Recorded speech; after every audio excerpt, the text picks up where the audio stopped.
ಕೋಗಿಲು ಲೇಔಟ್ನಲ್ಲಿ ಅಕ್ರಮ ನಿವೇಶನಗಳನ್ನು ತೆರವು ಮಾಡಲಾಗಿತ್ತು. ಅದಾದ ಬಳಿಕ ಈಗ ಅಲ್ಲಿರುವಂಥ ಜನರಿಗೆ ಸರ್ಕಾರವೇ ಹೊಸದಾಗಿ ವಸತಿ ಕೊಡೋದಕ್ಕೆ ಮುಂದಾಗ್ತಾ ಇದೆ. ಇದಕ್ಕೆ ಸಂಬಂಧಪಟ್ಟಂತೆ ಇವತ್ತು ಮುಖ್ಯಮಂತ್ರಿಗಳ ನೇತೃತ್ವದಲ್ಲಿ ಸಭೆ ಕೂಡ ಆಯಿತು. ಹಾಗಾದರೆ ಸರ್ಕಾರ ಏನು ಮಾಡ್ತಾ ಇದೆ ನೋಡೋಣ ಬನ್ನಿ.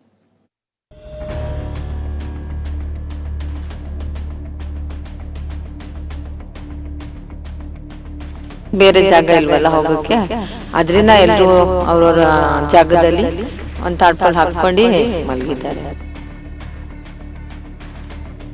ಹೇಳ್ಕೊಡೋದು 200 ಜನಕ್ಕೆ ಜಾಗ ಹುಡುಕ್ಬೇಕು ಅವ್ರಿಗೆ.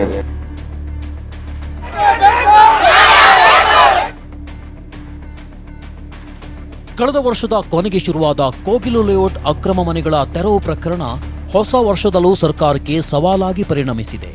ನಿರಾಶ್ರಿತರಿಗೆ ಮನೆ ಕೊಟ್ಟರೂ ಕೊಡದಿದ್ರೂ ಸರ್ಕಾರಕ್ಕೆ ತಲೆ ಬಿಸಿ ತಪ್ಪಿದ್ದಲ್ಲ. ತೆರವಾದ ಜಾಗದಲ್ಲೇ ತಲೆ ಎತ್ತಿದ 70 ಟೆಂಟು ಮನೆಗಾಗಿ ಪಟ್ಟು. ತೆರವಾಗಿದ್ದು 150 ಮನೆ, ಬಂದಿರೋದು 250ಕ್ಕೂ ಹೆಚ್ಚು ಅರ್ಜಿ.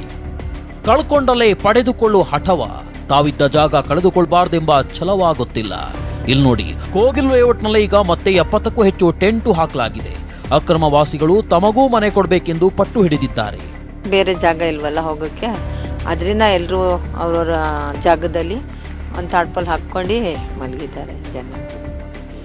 ಬಂದಿದ್ರಲ್ಲ, ಫಸ್ಟು ಜಮೀರ್ ಅಹಮದ್ ಖಾನ್ ಅವ್ರು ಬಂದಿದ್ದರು, ಆಮೇಲೆ DK ಶಿವಕುಮಾರ್ ಸರ್ ಅವರು ಬಂದಿದ್ದರು, ನಿನ್ನೆ R ಅಶೋಕ್ ಅವರು ಬಂದಿದ್ದರು.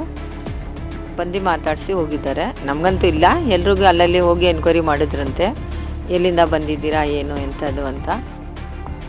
ಎಲ್ಲದಕ್ಕಿಂತ ಅಚ್ಚರಿ ಅಂದ್ರೆ 150 ಮನೆ ತೆರವುಗೊಂಡಿದ್ರು ಹೊಸ ಮನೆಗಾಗಿ 250ಕ್ಕೂ ಹೆಚ್ಚು ಅರ್ಜಿ ಬಂದಿವೆ. ನಿರಾಶ್ರಿತರ ಲೆಕ್ಕ ಕಂಡು ಜಿಲ್ಲಾಡಳಿತ ದಂಗಾಗಿದೆ. TV9ಗೆ ಈ ಬಗ್ಗೆ ಎಕ್ಸ್ಕ್ಲೂಸಿವ್ ಮಾಹಿತಿ ಸಿಕ್ಕಿದೆ. ರಾಜಕಾರಣಿಗಳೇ ಒತ್ತಡ ಹಾಕ್ತಿದ್ದಾರಂತೆ. ಆದರೆ ಯಾವ ಒತ್ತಡಕ್ಕೂ ಮಣಿಯದೆ ಜಿಲ್ಲಾಡಳಿತ ಕಾನೂನು ಪ್ರಕಾರ ಮನೆ ಹಂಚಲು ಮುಂದಾಗಿದೆ. ಅಂತಿಮ ಪಟ್ಟಿ ತಯಾರಿಸಲು 2 ಷರತ್ತು ವಿಧಿಸಿದೆ. ನಿಯಮ 1, ಆಶ್ರಯ ಯೋಜನೆ ನಿಯಮ ಪಾಲನೆ ಕಡ್ಡಾಯವಾಗಿದೆ. ನಿಯಮ 2, ಸ್ಥಳೀಯ ಪೊಲೀಸರು ಸ್ಥಳದ ಜೊತೆ ನಿರಾಶ್ರಿತರ ದಾಖಲಾತಿ ಪರಿಶೀಲನೆ ಮಾಡಬೇಕು.